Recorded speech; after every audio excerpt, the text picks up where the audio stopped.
लूका का सुसमाचार अध्याय 15 वचन 17 से लेकर 19 तक मैं पढ़ रही हूँ। ध्यान देकर सुनो। जब वह अपने आप में आया तब कहने लगा, मेरे पिता के कितने ही मजदूरों को भोजन से अधिक रोटी मिलती है और मैं यहाँ भूखा मर रहा हूँ। मैं अब उठकर अपने पिता के पास जाऊँगा और उससे कहूँगा कि पिताजी, मैंने स्वर्ग के विरोध में और तेरी दृष्टि में पाप किया है। अब इस योग्य नहीं रहा कि तेरा पुत्र कहलाऊं। मुझे अपने एक मजदूर के समान रख ले। Hallelujah, hallelujah, hallelujah, hallelujah, hallelujah, hallelujah, hallelujah. मेरे प्यारे भाई और बहनों, प्रभु यीशु ने एक दृष्टांत बताया था जो एक उड़ाऊ पुत्र के बारे में था। एक अमीर बाप के 2 बेटे थे, जिनमें से दूसरा बेटा अपने जायदाद का सारा हिस्सा लेकर, जायदाद का जो भी उसका भाग था उसे लेकर अपने बाप के घर से दूर चला गया था। और बाप के घर से दूर जाने के बाद बुरी संगति में आकर उसने सारी संपत्ति को उड़ा दिया था।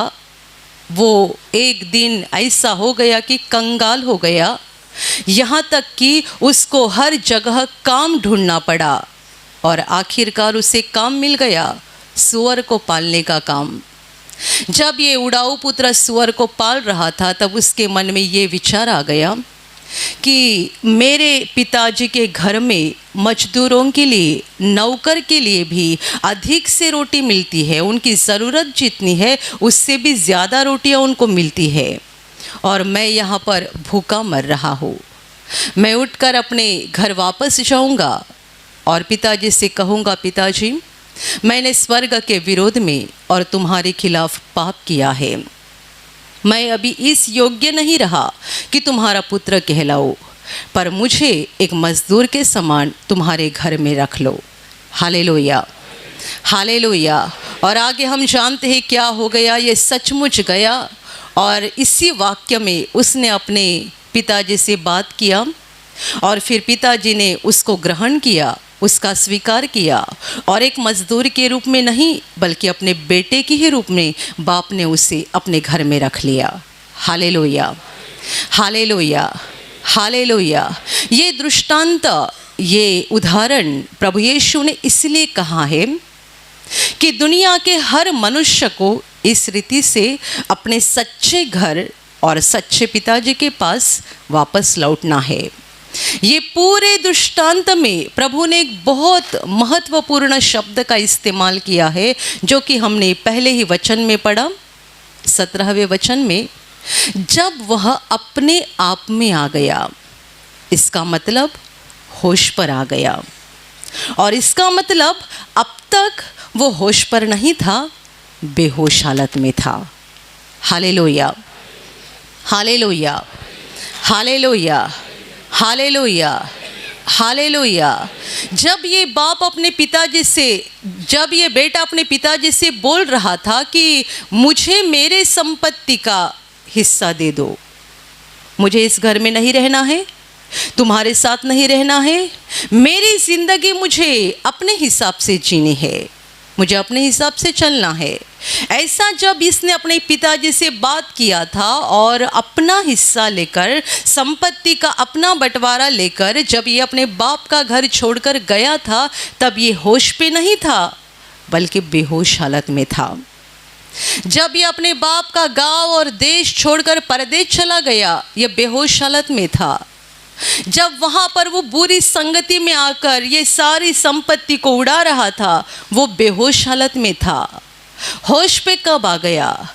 जब उसे सूअर पालने का काम करना पड़ा और ऐसी नौबत आ गई कि सूअर जो खा रहे हैं उनके साथ उसी खाने को उसे खाना पड़ा, तब ये होश पे आ गया। वचन कहता है, प्रभु यीशु खुद कहता है वो अपने आप में आ गया. मराठी बायबलमध्ये सांगितलेलं आहे तो शुद्धीवर आला, म्हणजे या वेळेपर्यंत तो बेशुद्ध होता. Hallelujah, hallelujah, hallelujah. इंसान होश पे कब आता है? इंसान अपने आप में कब आता है? कब आता है?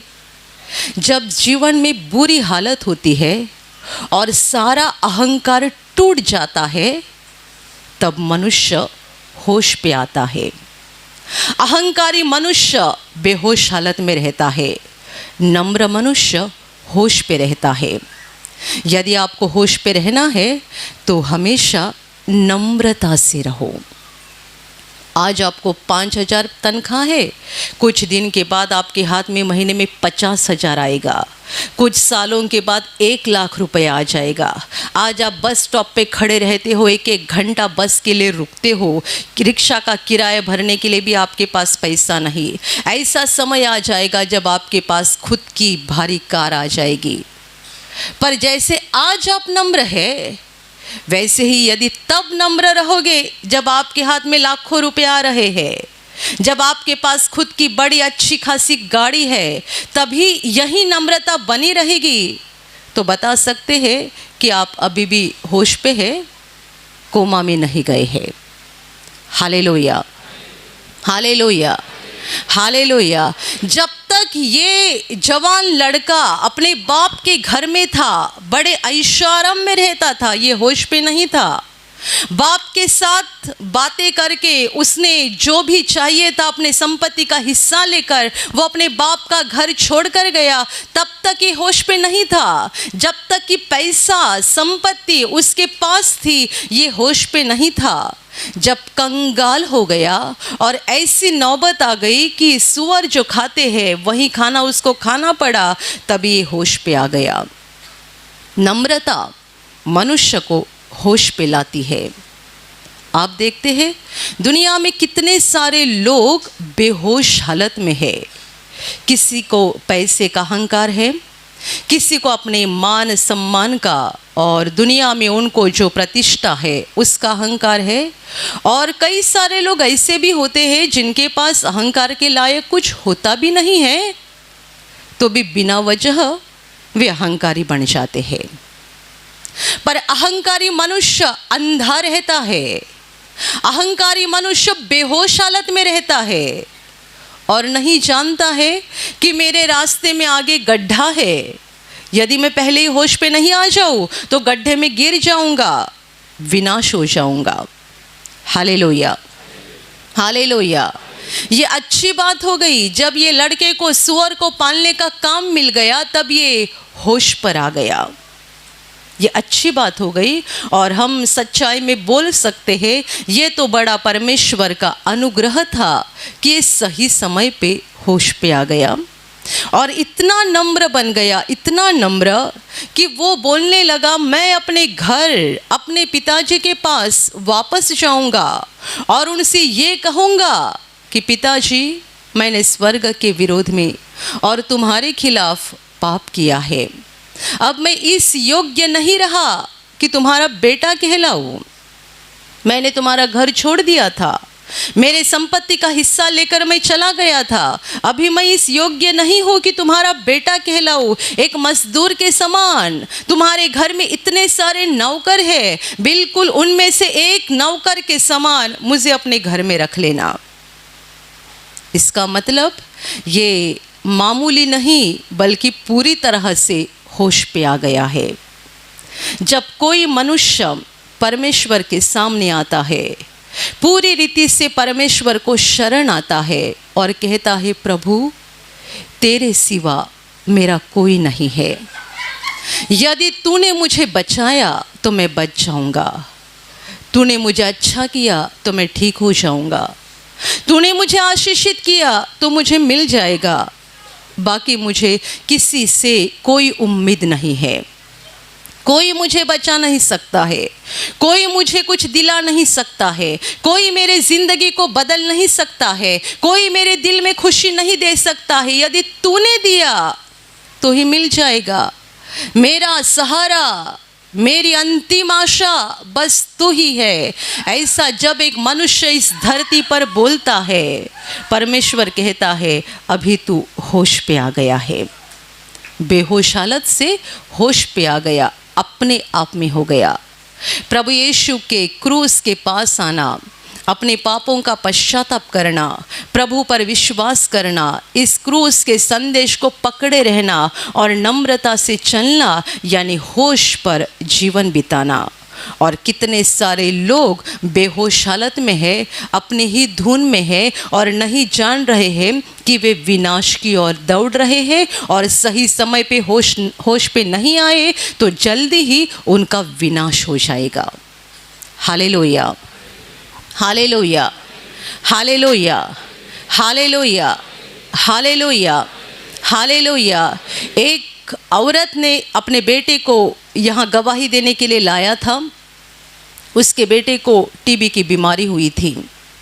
जब उसके बीमारी की शुरुआत हुई थी तब इनको पड़ोसियों ने बताया कि हम एक जगह पे प्रार्थना में जाते हैं, आप बेटे को लेकर वहाँ पे आ जाओ, आपका बेटा ठीक हो जाएगा। ये बहन, उसके पति, उसका बेटा, उसका पूरा परिवार प्रभु से दूर था, प्रभु को नहीं जानता था। बेटा बस बीमार हो गया था और जांच करने पर पता चला था कि इसको टीबी हो गया है। पड़ोसियों को पता चला तो पड़ोसी जो यहाँ आते थे उन्होंने सलाह दी कि आप हमारे साथ प्रार्थना में चलो, प्रभु इसे ठीक करेगा। तो बेटे के माँ का जवाब था, इसकी कोई ज़रूरत नहीं है, हम इलाज करवा देंगे, हमारा बेटा ठीक हो जाएगा। 1 साल तक इन्होंने इलाज करवाया। 1 साल के अंदर बेटा पूरा दुर्बल बन गया, पूरा शरीर उतर गया, तबीयत खराब हो गई। जो अच्छे से चलता फिरता था वो बिस्तर पे लेटा गया। ऐसी भयानक हालत हो गई कि आखिर डॉक्टर ने उम्मीद छोड़ दी और वो बताने लगे अब इलाज से कुछ होने वाला नहीं है। 1 साल इलाज कर रहे थे। पड़ोसियों ने बताया था प्रार्थना में चलो, वहाँ आने के बाद आपका बेटा ठीक हो जाएगा, प्रभु का अनुग्रह हो जाएगा।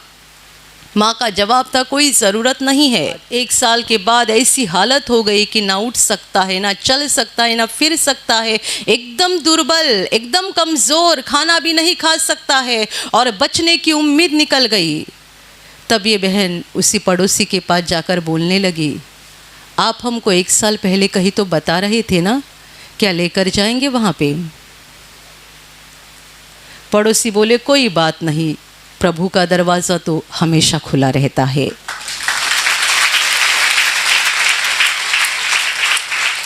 वो अनुग्रह करने के लिए सदा तैयार रहता है। इसीलिए बताया गया है कि उसकी दया सनातन है, सनातन यानी अनंत काल तक बनी रहती है। पड़ोसी उनको लेकर आए। पहले ही दिन ये बेटे के ऊपर प्रभु का अनुग्रह हो गया, उसे अच्छा लगने लगा, वो खाना पीना करने लगा, धीरे धीरे तबीयत सुधरते गई, उसको प्रार्थना में लाते गए, घर में प्रार्थना सुनाते गए और कुछ ही दिनों के अंदर बेटा पूरी तरह से अच्छा हो गया। Hallelujah, hallelujah, hallelujah.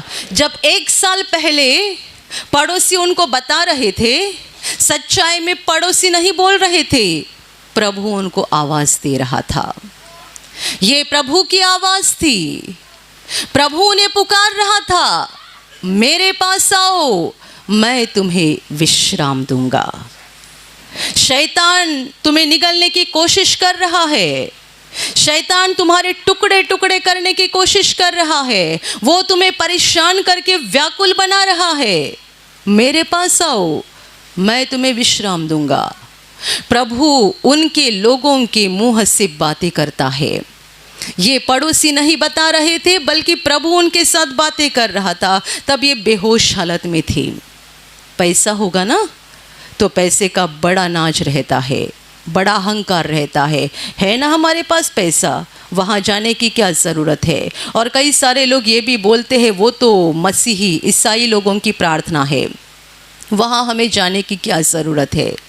ये सच्चाई को नहीं जानते हैं कि यीशु मसीह ईसाई धर्म का परमेश्वर नहीं है, वो पूरे मानवता का उद्धार करता है और पूरे मानवता का मुक्तिदाता और बचाने वाला है। वो केवल मसीही लोगों का परमेश्वर नहीं है, पूरे दुनिया का परमेश्वर है। और बाइबल कहती है आसमान के नीचे धरती पर मनुष्यों में परमेश्वर ने उद्धार के लिए दूसरा नाम नहीं दिया है, एक ही नाम दिया है, उसका पुत्र यीशु मसीह, जिसने मनुष्यों के पापों का सारा दर्द और बोझ उठाकर क्रूस पर बलिदान किया है। उसके सिवा कोई बचाने वाला नहीं है, कोई मुक्तिदाता नहीं है, कोई हमें दुख से, बीमारी से, परेशानी से और सच्चाई में पापों से बाहर नहीं निकाल सकता है। Hallelujah, hallelujah, hallelujah, hallelujah. प्रभु यीशु ने लकवे से पीड़ित व्यक्ति को जब कहा था कि बेटे धीरज धर, तेरे पाप क्षमा हो चुके हैं, तब लोग आपस में कुड़कुड़ाने लगे, पाप की क्षमा करने वाला ये कौन आ गया? लकवे की बीमारी से ये बोल रहा है बेटे धीरज धर, तेरे पाप क्षमा हो गए हैं। तब लोग बोल रहे हैं ये कौन आ गया, पापों की क्षमा करने वाला? तब यीशु ने कहा मनुष्य के पुत्र को पाप की क्षमा करने का अधिकार है, ये तुम्हें समझ में आ जाए। इसलिए उसकी ओर देखकर कहा उठ और अपनी खाट उठाकर चल फिर। और ये उनके सामने उठा और अपनी खाट उठाकर घर चला गया। Hallelujah, hallelujah, hallelujah. मनुष्य के पुत्र को अर्थात प्रभु यीशु को धरती पर पाप की क्षमा करने का अधिकार है। यह अधिकार उसको स्वर्ग से मिला है, परमेश्वर से मिला है, क्योंकि उसी ने इंसान बनकर धरती पे जन्म लिया और हमारे पापों का बोझ लेकर क्रूस पर बलिदान किया है। आज न जाने कितने सारे लोग प्रभु यीशु के बारे में गलत गलत शिक्षाओं को फैला रहे हैं और प्रभु यीशु के पास आने के लिए दूसरों को रोक रहे हैं, ना खुद आ रहे हैं, ना खुद उद्धार पा रहे हैं, ना दूसरों को उद्धार पाने के लिए रास्ता खुला कर रहे हैं, रोक रहे हैं, पर ये सारे के सारे बेहोश हालत में है। Hallelujah, hallelujah, hallelujah, hallelujah, hallelujah. आप में से भी कितने सारे लोगों के साथ ऐसा हुआ है कि जब आपको किसी ने पहली बार सुसमाचार सुनाया तब आपने पहली बार सुना नहीं, नज़रअंदाज कर दिया। पर जब ऐसी नौबत आ गई, जब कोई रास्ता नहीं दिख रहा था, जब कोई मुक्ति का मार्ग नहीं दिख रहा था, तब आप प्रभु के पास आ गए और उसके पास आने के बाद आपने उसके प्रेम को सच्चाई में जान लिया।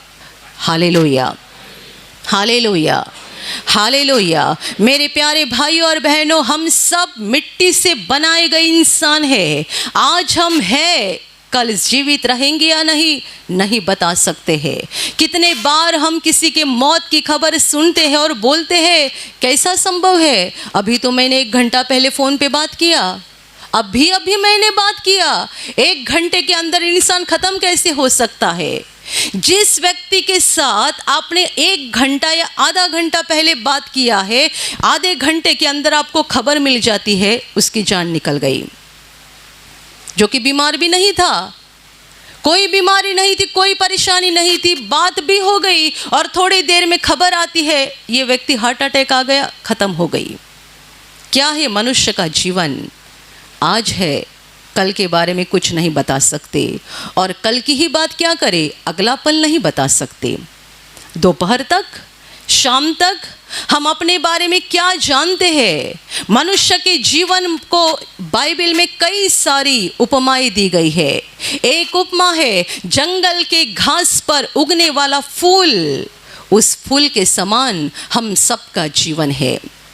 घास के ऊपर उगने वाले जो फूल होते हैं दिखने में कितने खूबसूरत दिखते हैं, कितने अच्छे दिखते हैं। जैसे ही हवा का बहना शुरू होता है ये फूल वहाँ से उड़कर निकल जाते हैं, उस घास के साथ उनका कोई रिश्ता नहीं रहता है।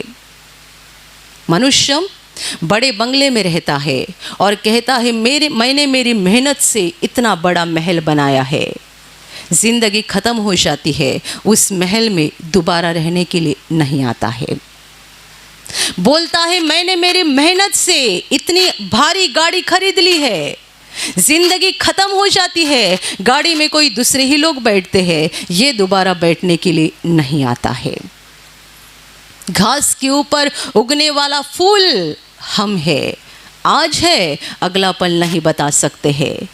बाइबल कहते तुम्हारा जीवन है ही क्या, तुम तो भाप हो। पानी उबलता है, उसमें से भाप निकलती है, हम उसको देखते हैं, ये ऊपर जाते जाते दिखाई देना बंद हो जाता है। मनुष्य का जीवन बिल्कुल इस भाप के समान है, हम अभी है अगला पल नहीं बता सकते हैं। Hallelujah, hallelujah, hallelujah, hallelujah. पुराने नियम में परमेश्वर ने तो ऐसा कहा है कि मनुष्य का हिसाब तो क्या करना है, इसकी जान तो इसकी नाक में है, एक पल में ये खत्म हो सकता है, एक पल में इसकी सांस रुक सकती है। चाहे कितना भी मोटा क्यों ना हो, कितना भी ऊंचा क्यों ना हो, कितना भी बड़ा बॉडी बिल्डर क्यों ना हो, उसकी जान उसकी नाक में है, एक पल में खत्म हो सकता है। यह है मनुष्य का जीवन। हम किस बात पर नाज करें, किस बात पर अहंकार करें, किस बात पर अभिमान करें। बाइबल कहती है अभिमान करना है तो एक ही बात का करो, प्रभु के क्रूस का अभिमान, उसके क्रूस का अभिमान, प्रभु का क्रूस, ये हमारा अभिमान का चिन्ह है कि हम पापी हैं, पर इसी क्रूस के कारण हम बच गए हैं। हम पापी थे, पर इसी क्रूस के कारण हमें मुक्ति मिल गई है। ये क्रूस छोड़कर हम किसी बात का अभिमान नहीं कर सकते। हमारी नौकरी आज है, कल निकल जाएगी। आज हमारे धंधे में हमें बहुत कुछ फायदा हो रहा है, ऐसा समय आ जाएगा पूरा धंधा गिर जाएगा और सर के ऊपर कर्जे का बोझ हो जाएगा। आज हमारा शरीर मजबूत है, हम जहाँ चाहे दौड़ते हैं, जहाँ चाहे जाते हैं, यहाँ वहाँ घूमते हैं, कुछ भी कर सकते हैं। ऐसा समय आएगा कि हमें यहाँ से वहां जाने के लिए दूसरों का हाथ पकड़ना पड़ेगा। यह है मनुष्य का जीवन। ना नौकरी के ऊपर भरोसा कर सकते हैं, ना आपके बिजनेस धंधे के ऊपर भरोसा कर सकते हैं, ना शरीर के ऊपर भरोसा कर सकते हैं, ना आपके पढ़ाई के ऊपर और शिक्षा की उपाधि के ऊपर भरोसा कर सकते हैं, ना दुनिया के मान सम्मान के ऊपर भरोसा कर सकते हैं। यहाँ का सब कुछ नाशमान है, जिनका हमें अनंत काल के लिए कोई भी लाभ नहीं होने जा रहा है। Hallelujah, hallelujah, hallelujah. इसीलिए हमें नम्र रहना है, नम्र। प्रभु यीशु ने कहा था जब तक कोई मनुष्य छोटे बालक के समान नम्र न बन जाए, तब तक स्वर्ग के राज्य में उसका प्रवेश नहीं हो जाएगा। छोटे बालक के समान नम्र बन जाओ। क्यों? क्योंकि अहंकारी मनुष्य बेहोश हालत में है, अंधा है और सच्चाई को नहीं जानता है। Hallelujah, hallelujah, hallelujah. हम पुराने नियम में पढ़ते हैं दाऊद राजा जब परमेश्वर की स्तुति कर रहा था और परमेश्वर के नाम को धन्यवाद दे रहा था, एक छोटे बालक के समान नाच रहा था, गा रहा था। जब यहाँ पे भी हम आपको बोलते हैं कि नाच कर प्रभु की स्तुति करो, तो ऐसे थोड़े बहुत लोग होते हैं जिनको ये लगता है कि कोई मेरे ऊपर देखकर हंसेगा। मैं प्रभु के लिए नाच रहा हूँ, मैं प्रभु के लिए नाच रही हूँ, मैं प्रभु के लिए गा रहा हूँ, प्रभु के लिए गा रही हूँ, तो मुझे मनुष्यों के बारे में नहीं सोचना है। मुझे इस बात को नहीं देखना है कि मैं कोई बड़ा व्यक्ति हूँ और लोग मेरे ऊपर देखेंगे तो क्या बोलेंगे। दाऊद तो इतिहास का एक महान और बड़ा राजा होकर गया और इतना महान राजा होकर भी छोटे बालक के समान नाच रहा था, गा रहा था, प्रभु की स्तुति कर रहा था। यहाँ तक कि उसकी ये बात को उसकी औरत भी बर्दाश्त नहीं कर पाई। औरत को भी ये बात बर्दाश्त नहीं हुई कि मेरा पति एक बड़ा राजा है और राजा होकर एक छोटे बालक के समान नाच रहा है, गा रहा है, और उसने उसकी निंदा की। औरत ने दाऊद राजा की निंदा की। तभी दाऊद ने उसको जवाब दिया कि मेरा परमेश्वर जिसने मुझे निचले भाग से उठाकर इस राजा सन के ऊपर बिठाया है और इज़राइल के ऊपर राजा बना दिया है, उसकी महिमा करने के लिए मैं अपने आप को लीन बनाऊंगा और इससे भी मैं नम्र हो जाऊंगा, पर परमेश्वर की स्तुति करता रहूंगा। Hallelujah, hallelujah, hallelujah, hallelujah. कुछ साल पहले केंद्र में एक गवाही आई थी। उस औरत ने ऐसा कहा कि उसे स्लिप डिस्क की बीमारी थी, बहुत परेशान थी, पर उसने कहा मैं जब जब यहाँ प्रार्थना में आती थी और बताया जाता था कि बीमार हिस्से पर हाथ रखो, मैंने कभी अपनी कमर के ऊपर हाथ नहीं रखा। वो एक पढ़ी लिखी औरत थी और अच्छे ऑफिस में काम करती थी और वो बोलती थी कि मेरे पहचान के बहुत सारे लोग यहाँ प्रार्थना में आते हैं और मैं हमेशा सोचती थी कि यदि मैं प्रार्थना के दौरान कमर के ऊपर हाथ रखूँ तो उनको क्या लगेगा कि मैं बीमार हूँ। मेरी बीमारी के बारे में मैंने ज़्यादा किसी को बताया नहीं था और ये चाहती थी कि सबों को पता ना चले, और इसीलिए जब जब यहाँ पे बताया जाता था कि अपने बीमार भाग पर हाथ रखो, मैं कभी अपने कमर के ऊपर हाथ नहीं रखी, सीने पर हाथ रखती थी। मुझे लगता है 2 या 3 महीने का ये समय था जब ये औरत प्रार्थना में लगातार आ रही थी, हर बार सीने पे हाथ रखती थी, चंगाई नहीं हो रही थी। बीमारी बढ़ते गई, परेशानी बढ़ते गई और उसने कहा मैं 2 सप्ताह पहले जब यहाँ प्रार्थना में आई थी और फिर से ब्रदर ने कहा कि अपने बीमार भाग पर हाथ रखो, मैंने सोचा अभी मुझे शर्माना नहीं चाहिए, दूसरों के बारे में नहीं सोचना चाहिए, आज तो मुझे कमर पे हाथ रखना ज़रूरी है। उसने कमर के ऊपर हाथ रखा और जैसे ही उसने कमर के ऊपर हाथ रखा और ब्रदर ने मंच पर से आज्ञा दी, वो बहन कहती मेरे कमर से कट ऐसी आवाज आ गई और उसी घड़ी मेरी कमर पूरी तरह से ठीक हो गई। Hallelujah, hallelujah. बड़ी अजीब गवाही है। ये औरत खुद बता रही थी कि शर्म के कारण मैंने 3 महीना तक अपने कमर के ऊपर हाथ नहीं रखा, क्योंकि मेरे पहचान के लोग मेरे आसपास खड़े रहते थे, मेरे पड़ोसी थे, मेरे रिश्तेदार थे, वो कहते शर्म के मारे मैं कमर पे हाथ नहीं रखती थी। और 3 महीने के बाद परेशानी बढ़ गई और मैंने सोचा मैं ठीक ही नहीं हो रही हूँ, अभी मुझे कमर पे हाथ रखना चाहिए। और पहली बार जब भी कमर पे हाथ रखा तभी ठीक हो गई। इसका मतलब ये है प्रभु बड़ा उत्सुक था उसे ठीक करने के लिए, बड़ा उत्सुक था, पर ये औरत के दिल के अहंकार के कारण उसने खुद ही प्रभु के आशीषों को रोक दिया था। Hallelujah, hallelujah. आप बताओगे कि सीने पे हाथ रखना क्या गलत बात है? बिल्कुल गलत बात नहीं है, पर हम जो भी करते हैं परमेश्वर उसके पीछे का मकसद देखता है। आप क्या बोल रहे हैं उसके पीछे मकसद क्या है, आप क्या देख रहे हैं उसके पीछे मकसद क्या है, आप क्या कर रहे हैं, आपका वर्तन, आपका बर्ताव, उसके पीछे मकसद क्या है। प्रभु मकसद को देखता है। ये औरत सीने पे हाथ रख रही थी, ये गलत बात नहीं थी, पर ऐसा करने का मकसद क्या था, उसे शर्म आती थी। इसका मतलब अभी भी अहंकार खत्म नहीं हुआ है, अभी भी नम्र नहीं बन गए हैं। हम कुछ भी नहीं है, मिट्टी से बनाए गए इंसान है।